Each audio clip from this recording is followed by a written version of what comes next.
I couldn't stop fidgeting as Mom and I walked briskly to the admissions office. My mind was a whirlwind of excitement and hope, picturing the life that was finally within reach. Dorm rooms, new friends, classes I'd been dreaming about since I was little. Mom held the envelope of tuition paperwork close to her chest, smiling at me like she already knew I was going to make her proud. The sun seemed to shine a little brighter that morning, and I swear, it felt like the world was rooting for me. My heart raced with every step we took, a mixture of nerves and thrill bubbling inside me. Mom squeezed my hand, and in that tiny gesture, I felt how much she believed in me. When we reached the admissions office, Mom paused and took a deep breath. I could feel her excitement matching mine, and I knew she wanted this day to be as perfect as I did. There was a faint smell of fresh paint in the air, a sign of new beginnings everywhere we looked. Parents and kids bustled past, each face full of that same hopeful glow. I knew how much Mom had sacrificed for this, how many late nights she spent hunched over the checkbook, making sure every dollar found its way to my future. Today, I thought, was her reward too, a moment to share the dream we had built together. Inside, the place was buzzing with possibility. I held on to my acceptance letter like it was a golden ticket, my hands shaking just a bit from the weight of it all. The woman behind the counter welcomed us with a kind smile, ready to help us make everything official. Mom smiled back, her eyes soft and full of pride, and I could see her imagining me in my first lecture, my future finally real. She reached into her purse to grab her phone, the final step, the final piece to secure everything I had worked for. I watched as Mom opened the banking app on her phone, her fingers moving with practiced ease. She had done this so many times before, transferring money from the fund that she and Dad had carefully saved over the years. My stomach fluttered with a mix of nerves and anticipation. I felt like I was standing on the edge of everything I had ever dreamed of. My mind wandered to the nights I spent studying, the weekends I gave up, all so I could earn this moment. My eyes never left Mom's phone screen. This was it, the final step. But then I saw it, the confusion on Mom's face, the way her smile slowly faded. Her brow furrowed and she blinked at the screen, as if she couldn't believe what she was seeing. I leaned in closer, my heart starting to pound in my chest. "What's wrong?" I whispered, though I wasn't sure I wanted to hear the answer. The air felt different suddenly, colder, as if the promise of this day was slipping through my fingers. Mom's silence was louder than any words. Finally, she looked up at me, her eyes wide and her face pale. "Jess," she said softly, her voice trembling, There's barely anything left in the account." My head spun. I tried to make sense of what she was saying, but the words didn't add up. How could the money be gone? We had planned, saved, dreamed. It wasn't supposed to end like this. I felt like the ground had opened up beneath me, and I was falling. I took a shaky breath and tried to steady myself. My hands were clammy, my mouth dry, and my mind raced with questions that had no answers. Mom's face mirrored my panic, but she was already scrolling, searching for an explanation, anything to make sense of this. I watched her lips move as she read the transactions, but I couldn't hear her anymore. All I could see was the blinking cursor on the screen, mocking me with the emptiness that was never supposed to be there. My chest tightened, and I felt a wave of dread wash over me. Mom's fingers trembled as she tried again, her voice a hushed whisper that cracked with every word. "This was supposed to be your future, Jess. Every penny we saved, it's gone." She looked at me with eyes that were both fierce and helpless. I wanted to comfort her, to tell her we'd find a way, but all I could do was stare at the screen. I felt like a dam had burst inside me, flooding me with 1,000 emotions I didn't have words for.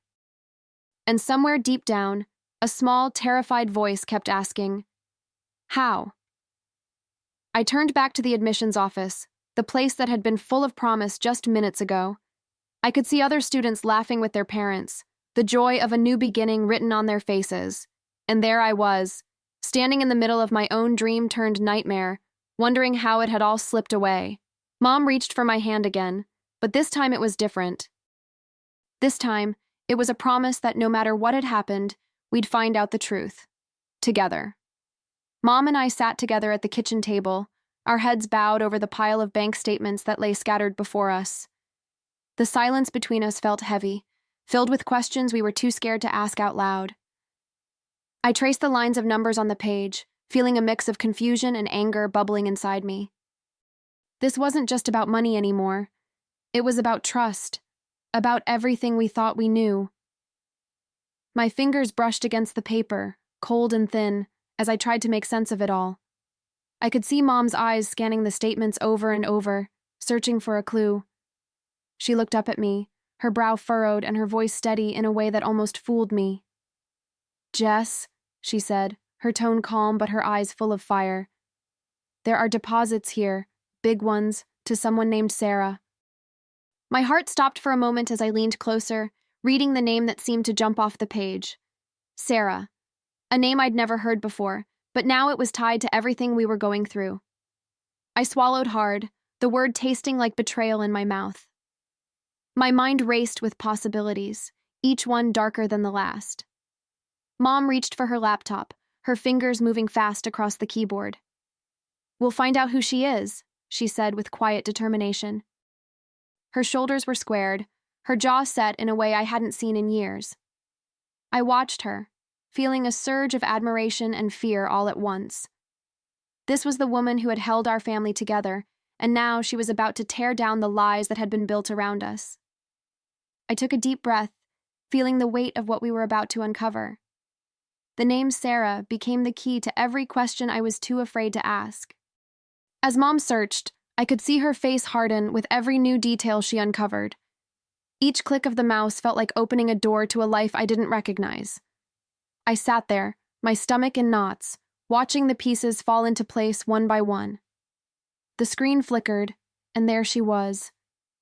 Sarah, smiling in photos, living a life I didn't even know existed. It was like seeing a stranger wearing my dreams, and I couldn't look away. My heart pounded in my chest as I realized this was real, this was happening, and I was caught in the middle of it. Mom's voice was low and calm, but there was an edge to it I'd never heard before. "She's been getting money from your college fund, Jess. Look at this." She pointed to the statements, her finger tapping the amounts that had vanished from our lives and landed in hers. I swallowed hard, the numbers blurring together in my mind. I wanted to scream, to ask how this could happen, but all I could do was stare at the smiling face of a woman I had never met. The world felt like it was tilting under me, and I reached out, gripping the edge of the table to steady myself. Mom looked at me then, her eyes meeting mine with a fierce intensity. "We need to know the whole story," she said, her voice shaking just a little. I nodded, not sure if my voice would even work. There was so much we didn't know, but one thing was clear. Sarah was at the center of it all, and with every new clue, the truth was becoming harder to ignore. I watched Mom type faster than I'd ever seen, her hands trembling just a little as she dug deeper into the digital maze. I sat next to her, 100 thoughts colliding in my head, none of them making any sense. Every time she clicked a link, it felt like peeling back another layer of the life we thought we knew. I could hear the soft hum of the fridge, the ticking of the clock on the wall. But all of it felt distant, like the world had narrowed down to this one moment. We weren't just searching for answers anymore. We were searching for the truth. As the details came together, my heart sank further. Photos of Sarah's vacations, the cozy apartment she lived in, her perfect, easy smile, all paid for by the money meant for my future. It wasn't just the money that stung. It was the idea that my dreams had been traded for hers. I felt tears prick at the corners of my eyes, but I forced them back. There would be time to cry later. Right now, I needed to see, to know, to understand. Mom's breathing was steady, but I could feel her fury simmering just below the surface. I reached out and placed my hand over hers, grounding us both for just a moment. She looked at me, and in her eyes I saw everything, the hurt, the fear, but also a fierce determination. "We'll figure this out, Jess," she said quietly. Her voice was like an anchor, pulling me back from the edge. I nodded, feeling something shift inside me. a quiet resolve that no matter what we found, we'd face it together. The name Sarah was no longer just a word on a page. It was a thread we had to follow, wherever it might lead. Mom and I sat in my bedroom, the air heavy with everything we had discovered. My laptop was open in front of us, the photos and messages we had found laid out like puzzle pieces. My stomach twisted as I scrolled through them, each image a brutal reminder of the life my father had hidden from us. I could feel my pulse in my throat, every breath tight and sharp. It was one thing to suspect, but seeing it spelled out in pictures and messages was like a punch to the gut. I didn't want to believe it, but the truth was right in front of me, impossible to ignore. Mom was quiet beside me, her face pale and her lips pressed into a thin line.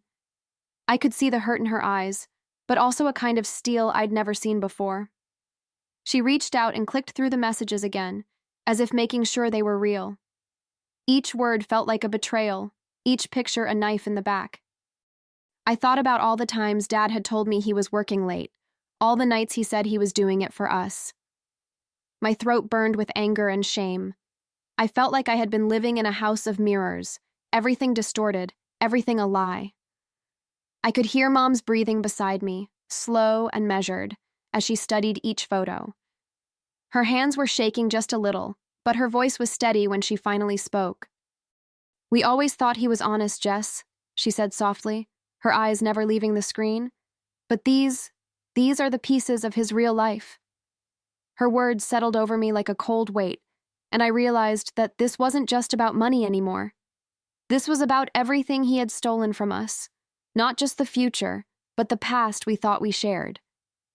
Mom clicked through the photos one by one, and each image made my stomach turn a little more. There was Sarah, her smile bright and effortless, posing in restaurants I'd never even heard of.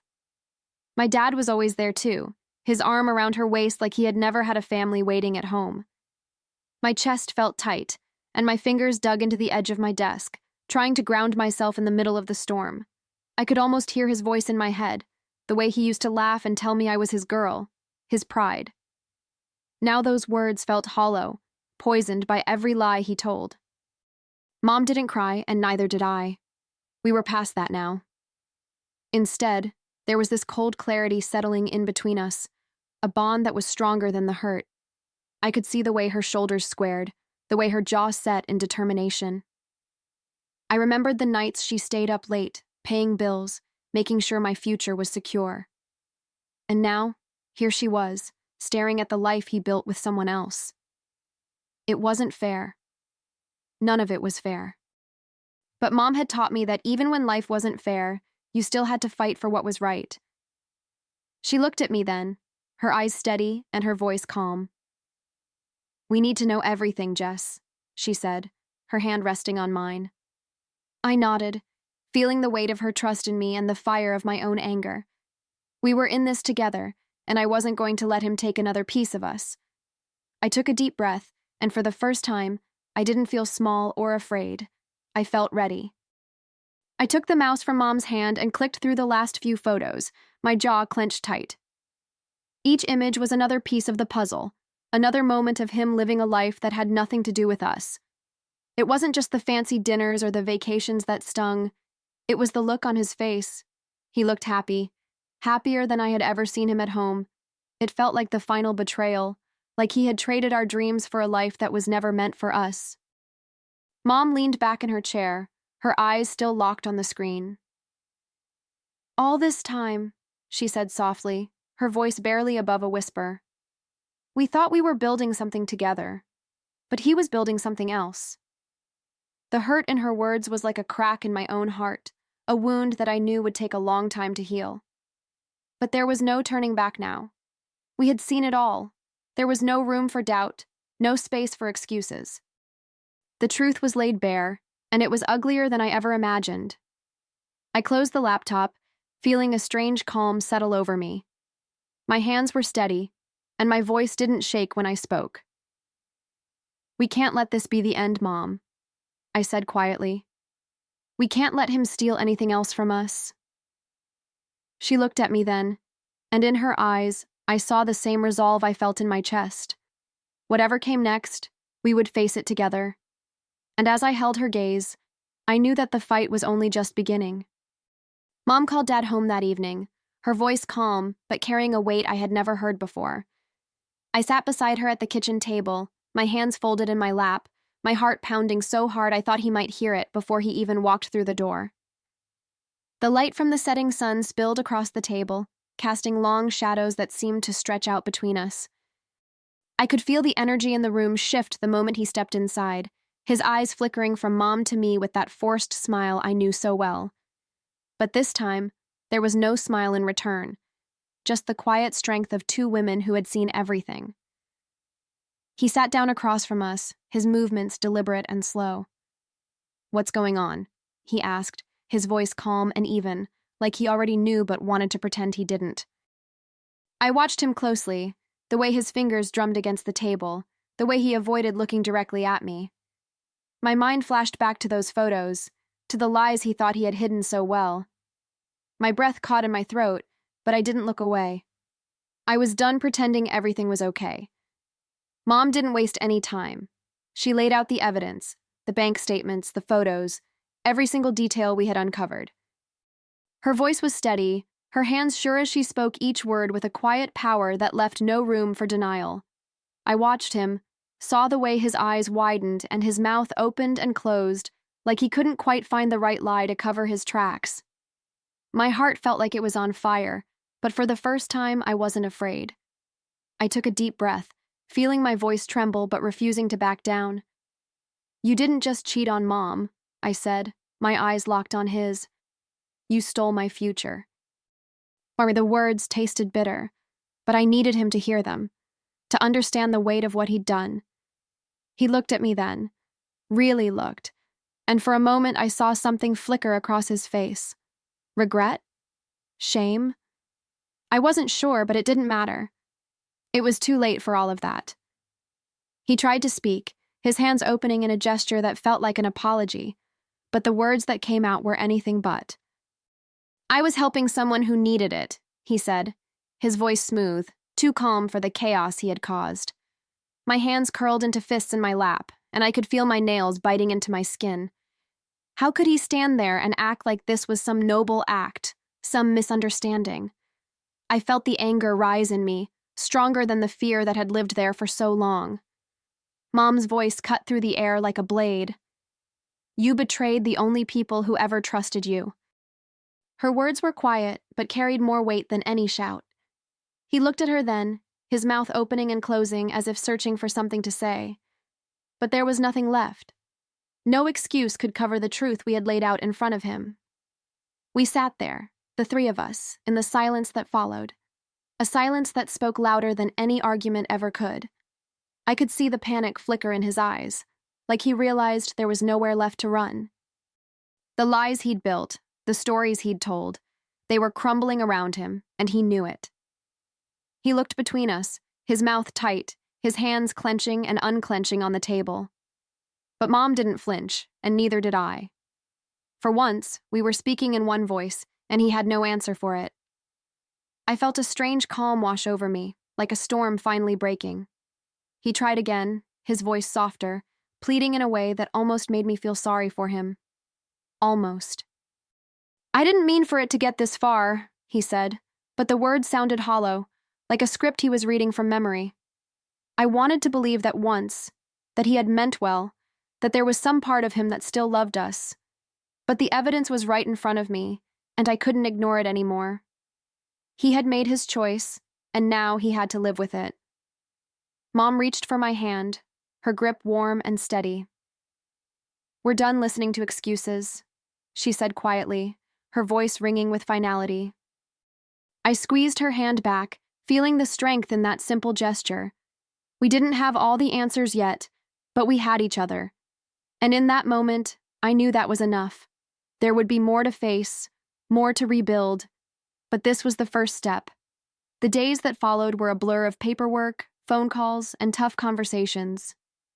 Mom and I sat at the kitchen table more times than I could count, sorting through the mess he had left behind. It was exhausting, but there was a quiet strength in those hours too. A shared determination that we wouldn't let this break us. I watched her sign the divorce papers, her hand steady even though I knew her heart was anything but. She looked up at me when she was done, and I could see the relief and the sorrow mixed in her eyes. But most of all, I saw pride. And that made everything feel a little bit easier to bear. I spent hours reworking my college plans, calling the financial aid office and filling out applications for scholarships I hadn't even considered before. It wasn't the path I'd imagined, but it was still a path, and I wasn't going to let his betrayal stop me from walking it. There were moments when it all felt like too much, when the weight of what he'd done pressed down so hard I thought I'd break. But then I'd see Mom, her shoulders squared, her smile soft and tired but real. And I knew we were going to be okay. At night, I lay in bed thinking about everything we'd lost, but also about everything we still had. Mom and I had always been close, but now there was something deeper there, something forged in the fire of what he'd done. We didn't talk about it much, but it was in every look we shared, every cup of coffee passed across the table. It was the quiet understanding that no matter how messy the world could be, we would find a way to stand up again. I could feel something shifting inside me, a quiet resolve that grew stronger with each passing day. There were still moments of doubt, flashes of anger that caught me by surprise. But more than anything, there was a sense of freedom, a feeling that finally we were building something real. I started packing up old memories, tucking away the pieces of my childhood that didn't fit this new life anymore. There was sadness in it, sure, but also a kind of peace. I was letting go of the things that held me back, making room for the future I wanted. Mom and I spent weekends painting the walls of our home, turning old spaces into something bright and new. We laughed more than I expected, splattering paint on our clothes and telling stories late into the night. It was like each brushstroke was a promise to ourselves, a small act of hope that we weren't done yet. I watched her find her voice again, not just as my mother, but as her own person. And in those moments, I realized just how strong she really was. She had lost so much, but she still stood tall.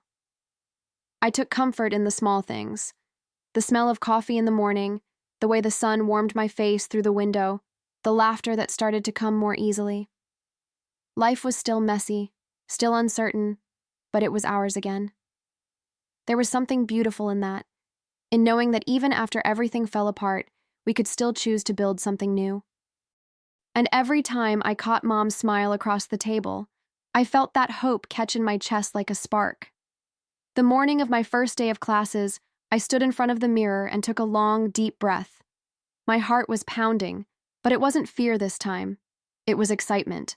I could see it in my reflection, the way my shoulders squared, the quiet determination in my eyes. Mom was waiting downstairs with a cup of coffee and a smile that said she was proud of me, no matter what. I grabbed my bag and paused at the door, feeling the weight of everything we had been through. But I also felt something else, the thrill of possibility. We walked to the car together, the early morning air cool and fresh against my skin. I looked back at the house one last time, the place where everything had changed and yet somehow stayed the same.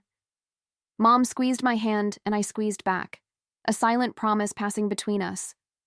I wasn't walking into this new chapter alone. I was carrying every lesson, every moment of strength we had fought so hard to build, and that gave me more courage than I'd ever had before. As the car pulled away, I felt a quiet pride settle in my chest. He may have stolen our money, but he couldn't steal the power we had found in each other, the strength that came from surviving, from standing up, from moving forward. I smiled as I looked out the window, the city coming alive around me. This was my life, and for the first time in a long time, it felt like mine again.